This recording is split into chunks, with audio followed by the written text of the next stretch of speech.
40 ദിവസം കലശ പൂജ, ക്ഷേത്രത്തിൻ്റെ കാര്യങ്ങളും ശ്രീകോവിൻ്റെ പൂജാതി കർമ്മങ്ങളൊക്കെ തുടങ്ങി ലിംഗപ്രതിഷ്ഠ ചെയ്യും. ഇതിപ്പം പൊളിച്ച് പരിശോധന നടത്തണം എന്നാണ് പോലീസ് പറയുന്നത്. നടക്കൂല. അത് എന്തായിരുന്നാലും അത് സമാധി പവിത്രമായിട്ടുള്ള ഇത് ഈ ക്ഷേത്രത്തിൻ്റെ പവിത്രതയും സമാധിയുടെ പവിത്രതയും ഒക്കെ കളങ്കപ്പെടും. അങ്ങനെ ഹിന്ദു എന്ന് പറഞ്ഞാൽ സന്യാസി ശ്രേഷ്ഠന്മാർ ഒരുപാടുണ്ട്. ഒരുപാട് അല്ല, നിങ്ങൾ പറഞ്ഞു വരുന്നത് പൊളിക്കാൻ അനുവദിക്കില്ല എന്നാ? തീർച്ചയായിട്ടും. അതായത് ഒരുപാട് സന്യാസി സമൂഹങ്ങളുണ്ട്. ഈ സമാധിയുമായിട്ട് എന്ന് പറഞ്ഞാൽ ഈ സന്യാസിമാരെല്ലാം സംസ്കൃത ശ്ലോകങ്ങളെല്ലാം ചൊല്ലി ഇങ്ങനെ ഇതെല്ലാം ഈ ലൈവായിട്ട് കേട്ടോണ്ടിരിക്കുന്ന സംഭവമാണ്. അവർക്ക് എല്ലാ കാര്യങ്ങളും അറിയാം. ഈ സമാധി എന്താണെന്നും ഏതാണെന്നും ഏത് തരത്തിലാണെന്നും എല്ലാം അറിയാം അവർക്ക്. തീർച്ചയായും പല തരത്തിലുള്ള ദുരൂഹത വരുമ്പം പോസ്റ്റ്മോർട്ടം ചെയ്ത് അത് അങ്ങനെ ഒരു സമാധി ആയിരിക്കുന്ന ഇത്രയും പവിത്രമായിട്ടിരിക്കുന്ന ഒരാളെ പോസ്റ്റ്മോർട്ടം എങ്ങനെ ചെയ്യും? ഇത്രയും ശക്തി ചൈതന്യമായിട്ടിരിക്കുന്ന യോഗീശ്വരനായിരിക്കുന്ന ആ ഒരാൾ എങ്ങനെ പോസ്റ്റ്മോർട്ടം ചെയ്യും? അത് എന്തോന്ന് ഹിന്ദുക്കളെ ഒരുമാതിരി വലിച്ചു കീറും പോലെ അല്ലേ? അത് ഹിന്ദു ധർമ്മത്തെ തന്നെ വലിച്ചു കീറും പോലെ. ഹിന്ദു ധർമ്മം ഇല്ലേ ഇവിടെ? ഹിന്ദു ധർമ്മത്തെ വലിച്ചു കീറും പോലെ അല്ലേ? അങ്ങനെയൊക്കെ ചെയ്യാമോ? ഒരു സമാധി ആയിരിക്കുന്ന ഒരാളെ പോസ്റ്റ്മോർട്ടം ചെയ്ത് ഒരാൾ മരിച്ചെങ്കിൽ അയാൾ മരിച്ചെന്ന് നിങ്ങൾ ചുമ്മാ ആവശ്യമില്ലാതെ പറയരുത്. മരിച്ചിട്ടില്ല, സമാധി. ഓക്കെ അങ്ങനെ സംസാരിക്കണം. സമാധിയായ ഒരാൾ അയാൾ സമാധിയായെന്ന് തീരുമാനിക്കേണ്ട, ജീവൻ പോയി എന്ന് തീരുമാനിക്കേണ്ട ഡോക്ടറല്ലേ? ഒരിക്കലും ഡോക്ടർക്കൊന്നും തൊടാൻ പാടില്ല. അതൊന്നും ആ ഡോക്ടർ വന്ന് ഒരിക്കലും അത് ആ സമാധിയിൽ തൊട്ട് ആ കളങ്കപ്പെടുത്താൻ പാടില്ല. സമാധി ഡോക്ടർ സമാധിയായിട്ടുള്ള അച്ഛനെ തൊട്ട് കഴിഞ്ഞാൽ അച്ഛൻ്റെ ശരീരം അശുദ്ധമായി പോകും. പക്ഷേ സമാധി ആവുന്നതിന് മുന്നേ ഗോപൻ സ്വാമിക്ക് ഡോക്ടർ നിർദ്ദേശിച്ച BP-യുടെയും പ്രഷറിൻ്റെയൊക്കെ ഗുളിക കഴിച്ചിട്ട് പോകുന്നതിൽ ഒരു അശുദ്ധികേടും അല്ലെങ്കിൽ ശുദ്ധികേടും ഒന്നും ഇല്ലായിരുന്നെന്ന് കൃത്യമായിട്ട് മക്കൾ തന്നെ പറയുകയാണ്. ഇതെന്താണെന്ന് മാത്രം മനസ്സിലാവുന്നില്ല. ഇനി പറയുന്ന കണക്ക് ഒരു ഭീഷണിയുടെ സ്വരമാണ് ഉയരുന്നതെന്ന് പറഞ്ഞത്. അതായത് അച്ഛൻ്റെ സമാധി പൊളിക്കുവാണെങ്കിൽ അതിന് ഭരണകൂടമൊക്കെ അനുമതി നൽകിയിട്ടുണ്ട്. അപ്പോൾ അത് ചെയ്യുകയാണെന്നുണ്ടെങ്കിൽ ഞാൻ ആത്മാഹൂതി ചെയ്യും. ആത്മാഹൂതി ചെയ്യുമെന്ന് മാത്രമല്ല പറയുന്നത്, ഭീഷണിയുടെ സ്വരം. ആരൊക്കെയാണോ ഇതിനെതിരെ പ്രവർത്തിച്ചിട്ടുള്ള ഈ നാട്ടുകാർ മൊത്തം ശത്രുക്കളാണെന്ന് അച്ഛൻ പോകുന്നതിന് മുന്നേ പറഞ്ഞിട്ട് പോയി. ഒരു സന്യാസി വര്യൻ എന്നൊക്കെയാണ് അദ്ദേഹം പറയുന്നത്, യോഗിയാണെന്നൊക്കെയാണ് പറയുന്നത്. അപ്പം അങ്ങനെയുള്ള ഒരു മനുഷ്യന് സ്വാഭാവികമായിട്ട് നമുക്കറിയാവുന്ന കാര്യമാണ്, അവർക്ക് ശത്രുക്കളൊന്നും കാണത്തില്ല. ഇപ്പം നെഗറ്റീവായിട്ട് സംസാരിക്കുന്ന ആൾക്കാരുണ്ടെങ്കിൽ പോലും അവർ ശത്രു എന്ന് പറയുന്ന ഒരു വാക്ക് ഉപയോഗിക്കുമെന്ന് എനിക്ക് തോന്നുന്നില്ല. കാരണം എല്ലാവരെയും ഈ പറയുന്ന മറ്റൊരു സെൻസിലൂടെ അവർ നല്ല രീതിക്ക് പറയാൻ മാത്രമേ, തത്വത്തിലൂടെയൊക്കെ ഉപദേശിക്കാനും പറഞ്ഞു വരാനും ഒക്കെ ഒരു യോഗ്യവരെയും ശ്രമിക്കത്തുള്ളൂ. അല്ലാതെ എനിക്ക് ചുറ്റുമുള്ളവർ മൊത്തം ശത്രുക്കളാണ്, അതുകൊണ്ട് എന്നെ ആരും, നിങ്ങൾ മക്കൾ മാത്രം നിന്നാൽ മതി, ആരും കാണിക്കേണ്ട, എന്നെ നിങ്ങൾ മാത്രം അങ്ങ് സമാധിയാക്കിയാൽ മതി എന്നൊക്കെ പറയുമ്പോഴത്തേക്ക് സ്വാഭാവികമായിട്ട് അതിൻ്റെ വൈരുദ്ധ്യം മനസ്സിലാക്കാൻ പറ്റും. ഇനി 2 ദിവസം മുന്നേ ആ സമാധിയാക്കിപ്പെട്ടിട്ടുള്ള പീഠവും ബാക്കി കാര്യങ്ങളൊക്കെ പൊളിച്ചിട്ടുണ്ടായിരുന്നെങ്കിൽ ഒരുപക്ഷെ ഗോപൻ സ്വാമിയെ ജീവനോടെ പുറത്തെത്തിക്കാൻ കഴിയുമായിരുന്നു.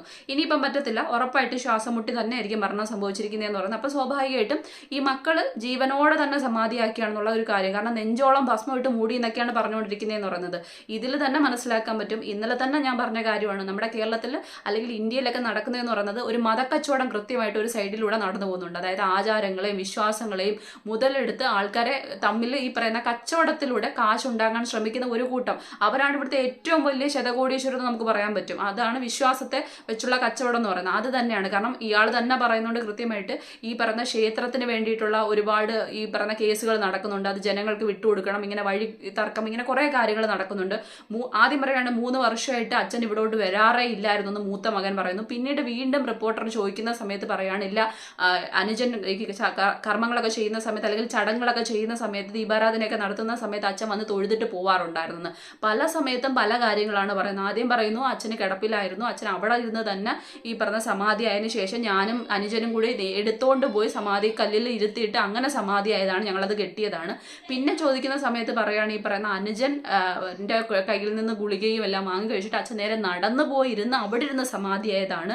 പിന്നെ പറയുകയാണ് അത് എന്ന് പറയുന്നത് സമാധി ആവില്ല, സമാധി ആവാൻ വേണ്ടി വെച്ചതാണ്, അപ്പോൾ ഒരു ശല്യം പാടില്ല, ഇങ്ങനെ കുറേ തരത്തിലേക്ക് ആരെ അറിയിക്കാൻ പാടില്ല എന്ന് അച്ഛൻ പറഞ്ഞിരുന്നു. ബന്ധുക്കളെയോ നാട്ടുകാരെയോ ഒന്നും അറിയിക്കാൻ പാടില്ലായിരുന്നു. എല്ലാം ഈ പറയുന്ന ഭദ്രമായിട്ട് ആരും അറിയാതെ നിഗൂഢമായിട്ട് ചെയ്യേണ്ട ഒന്നായിരുന്നു എന്നൊക്കെ ഒരു സ്വാമി വര്യൻ, ഒരു യോഗിയൊക്കെ പറയുമെന്ന് ചോദിച്ചു കഴിഞ്ഞാൽ ഒരു പിടുത്തവും കിട്ടാത്തൊരു കാര്യമാണ്. ഇവർ ഈ പറയുന്ന ബാക്കിയുള്ള ആൾക്കാരിലേക്ക് ഭീഷണി മുഴക്കുന്നു. അതിൽ ഏറ്റവും കൂടുതൽ കോമഡി ആയി പോകണമെന്ന് പറയുന്നത് ഒരു കൗൺസിലർ, ആ പ്രദേശത്തിൻ്റെ കൗൺസിലർ കൂടി വന്ന് പറയുകയാണ്, ഇവിടെ ഇതിന് മുന്നും ഇതുപോലെ സമാധിയാക്കപ്പെടുന്ന ആൾക്കാരുണ്ട്, അത് നേരിട്ട് കണ്ടിട്ടുണ്ട്, പക്ഷേ ഇതിൽ ഞാൻ കണ്ടിട്ടില്ല എന്നൊക്കെ പറയുകയാണ് ചെയ്യുന്നത്.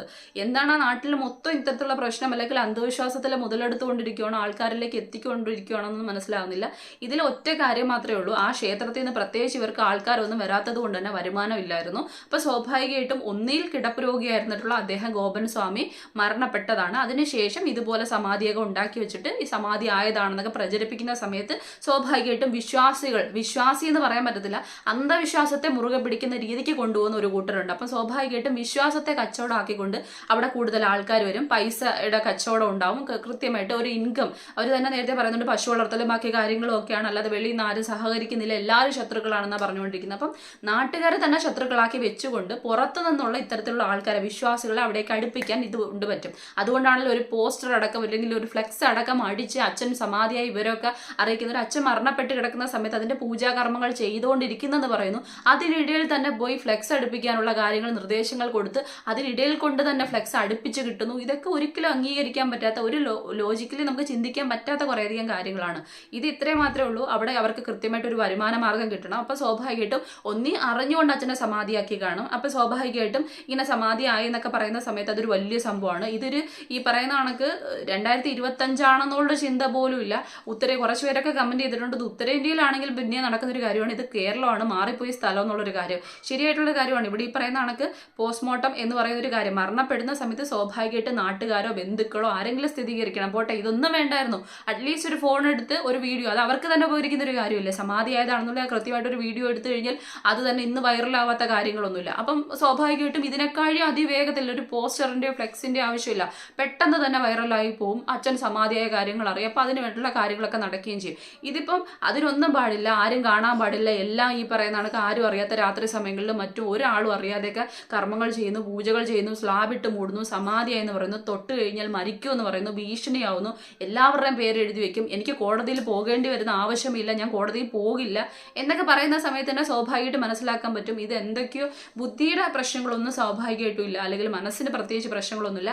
ഇത് പൈസ ഉണ്ടാക്കാനുള്ള അല്ലെങ്കിൽ മുതലെടുപ്പിന്റെ മറ്റൊരു തന്ത്രം മാത്രമാണ്. ആ ക്ഷേത്രം അദ്ദേഹം തന്നെ പറയുന്നുണ്ട് ഇനി ഇവിടെ ശിവലിംഗം പ്രതിഷ്ഠിക്കണം, ക്ഷേത്രത്തിന്റെ ബാക്കി കാര്യങ്ങൾ പൂജകളും ബാക്കിയായിട്ട് തുറന്ന് ചെയ്യണം, ഇങ്ങനെ കുറെ കാര്യങ്ങൾ പറയുന്ന സമയത്ത് തന്നെ സ്വാഭാവികമായിട്ടും ഇതിപ്പോൾ വൈറലാണ്. ഈ ഒരു വീഡിയോ അല്ലെങ്കിൽ ഈ പറയുന്ന ഗോപൻ സ്വാമിയുടെ സമാധിയാകലെന്ന് പറഞ്ഞാൽ വൈറൽ ആയിക്കൊണ്ടിരിക്കുന്ന ഒരു സംഭവമാണ്. അപ്പൊ സ്വാഭാവികമായിട്ടും അയാൾ തന്നെ പറയുന്നുണ്ട് അറിയാത്ത ആരൊക്കെയോ ഏതൊക്കെയോ ദേശങ്ങളിലുള്ള ആൾക്കാരൊക്കെയാണ് വന്ന് നിൽക്കുന്നത് എന്നൊക്കെ പറയുന്നുണ്ട്. അപ്പൊ ഇത് തന്നെയാണ് ഉദ്ദേശം എന്ന് പറയുന്നത്, ഇതൊരു വലിയ വിഷയമാക്കി മാറ്റുക, ഇത് പൊളിക്കുന്നതിൻ്റെ പ്രതിവാദങ്ങൾ ഉണ്ടാവുക, ഇത് വലിയൊരു ഈ പറയുന്ന നാഷണൽ ലെവലിലേക്ക് ചിന്തിക്കപ്പെടുക അല്ലെങ്കിൽ എത്തിക്കപ്പെടുക, സമാധി അടഞ്ഞു എന്നൊരു സംഭവം, എന്നിട്ട് ഹിന്ദു എന്ന് പറയുന്ന വാക്കിനെ കൃത്യമായിട്ട് അവിടെ കൊണ്ടിടുകയാണ്. കാരണം കലാപം ഉണ്ടാക്കാൻ വേണ്ടി അല്ലെങ്കിൽ വർഗീയത ഉണ്ടാക്കാൻ വേണ്ടി കൃത്യമായിട്ട് പ്രയോഗിക്കാൻ പറ്റുന്നൊരു വാക്കാണ് മതം എന്ന് പറയുന്നത്. അപ്പം ഹിന്ദു സന്യാസികളൊക്കെ ഇവിടെ ഒരുപാട് പേരുണ്ട്, അവർക്കൊക്കെ അറിയുന്ന കാര്യങ്ങളാണ്. ഇവിടെ ഹിന്ദു ധർമ്മം ഇതിനൊന്നും സമ്മതിക്കത്തില്ല, ഹിന്ദു ധർമ്മത്തെ തൊട്ട് കളിക്കാൻ നിങ്ങൾക്ക് അത്രയ്ക്ക് ധൈര്യമാണോ എന്നൊക്കെ പറയുന്ന സമയത്ത് കൃത്യമായിട്ട് അദ്ദേഹത്തിന്റെ വാക്കുകളിലൂടെ വർഗീയതയാണ് വിളമ്പിക്കൊണ്ടിരിക്കുന്നതെന്ന് പറയുന്നത്. വർഗീയത വിളമ്പുന്ന ഒരാൾക്കെതിരെ അല്ലാതെ തന്നെ കേസെടുക്കാനുള്ള ഒരു വകുപ്പ് ഇവിടെ ഉണ്ട്. പല പ്രാവശ്യം അത് മുന്നിലേക്ക് വന്നിട്ടുണ്ട്. ഇത്രയും പോലും പറയാത്ത ആൾക്കാർക്ക് എതിരെ വർഗീയത പറഞ്ഞു എന്നുള്ള പേരിൽ കേസെടുത്ത ചരിത്രം ഇവിടെ ഉണ്ട്. അപ്പൊ സ്വാഭാവികമായിട്ടും ഇത്രയധികം പച്ചയ്ക്ക് വർഗീയത പറയുന്നത്, അതായത് ഒരാളെ അച്ഛൻ സമാധി ആക്കി എന്ന് പറയുന്ന അല്ലെങ്കിൽ സമാധി ആയി എന്ന് പറഞ്ഞ് കല്ലറ അല്ലെങ്കിൽ ഈ പറയുന്ന സ്ലാബൊക്കെ ഇട്ട് മൂടി കോൺക്രീറ്റ് ചെയ്ത് വെച്ചിട്ട് അയാൾ ഈ പറയുന്ന മിസ്സിംഗ് കേസ് പോലെയാണ് അത് വന്നിരിക്കുന്നതെന്ന് പറഞ്ഞത്. കാരണം ഇത്രയും കാലം ആ മനുഷ്യൻ എവിടെ പോയെന്നോ ഇത്രയും ദിവസമായിട്ട് എവിടെ പോയെന്നോ നാട്ടുകാർക്ക് അറിയില്ല. അപ്പോൾ സ്വാഭാവികമായിട്ടും മിസ്സിംഗ് കേസാണ്, ആ നാട്ടിലുള്ളവരെല്ലാം ഒപ്പിട്ട് കൊടുത്തിരിക്കുകയാണ്. അതുകൊണ്ട് തന്നെ സ്ലാബ് പൊളിച്ച് ഈ പറയുന്ന സമാധി ആയി എന്ന് പറയുന്ന വ്യക്തി അവിടെ ഉണ്ടോ എന്നുള്ളത് തീർപ്പാക്കേണ്ട കാര്യമല്ലേ. അതൊന്നാമത്തെ പ്രശ്നം എന്ന് പറഞ്ഞാൽ. രണ്ടാമത്തെ പ്രശ്നം ആ മനുഷ്യൻ എന്ന് പറയുന്നത് അവിടെ സ്ലാബിട്ട് മൂടുന്നതിന് മുൻപ് തന്നെ ഇവർ പറയുന്ന കണക്ക് സമാധി ആയതാണോ അല്ലെങ്കിൽ ഇവരെ അറിഞ്ഞുകൊണ്ട് ആ മനുഷ്യനെ അവിടെ ജീവനോടെ വെച്ച് സമാധിയാക്കി അടച്ചതാണോ എന്നൊരു സംഭവം അറിയേണ്ട കാര്യമുണ്ട്. അപ്പം ഇതൊക്കെ വലിയ തലത്തിൽ ചിന്തിക്കേണ്ട കാര്യങ്ങളാണ്. അതുകൊണ്ട് തന്നെ ഇപ്പം ഭരണകൂടം കൃത്യമായിട്ട് അതിനുള്ള അനുമതി നൽകിയിട്ടുണ്ട്. ഇതിനിടയിൽ വെച്ചിട്ട് കുറെ കാര്യങ്ങൾ ഇനി കുറെ നാടകീയ ായിട്ടുള്ള സംഭവ വികാസങ്ങൾ നടക്കും. ചിലപ്പോൾ പറയാൻ പറ്റത്തില്ല. ഈ പറയുന്ന ഹിന്ദു ധർമ്മത്തെ ഉയർത്തി പിടിച്ചത് കൊണ്ട് തന്നെ ഇനി ആരൊക്കെ ഇതിന്റെ ഇടയിലേക്ക് വന്ന് പെടുമെന്ന് അറിയത്തില്ല.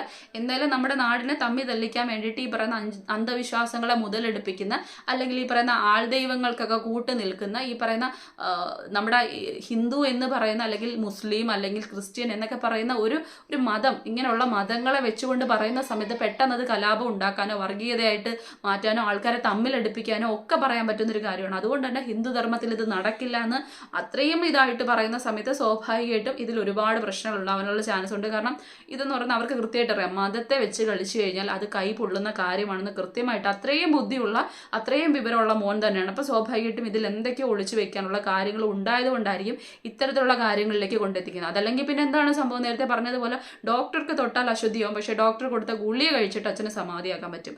ഇത് അംഗീകരിക്കാൻ പറ്റുന്ന കാര്യമല്ലല്ലോ.